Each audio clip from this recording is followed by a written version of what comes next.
name is Tammy Evans, and I'm a credit repair specialist with Evans Financial Service. I'm here today to answer most frequent asked questions. Today's question is, how long does it take to repair my credit history? Normally, it varies. It can be in between 3 to 6 months or longer. It all depends on your credit history. I've seen my clients see a change within 30 days. It could go longer than that. So it all depends on, your situation. So how long would it take for an inquiry to be removed on average? On the average, 30 days or less. What about a collection?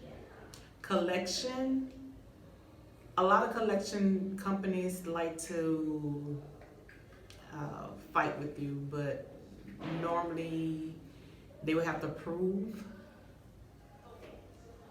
that collection is yours. So it again, all situations are different. It can range in between 30 to 90 days. If you'd like to repair your credit, you can visit my website at evansfinancial.com or email me at evansfinancialservice@gmail.com.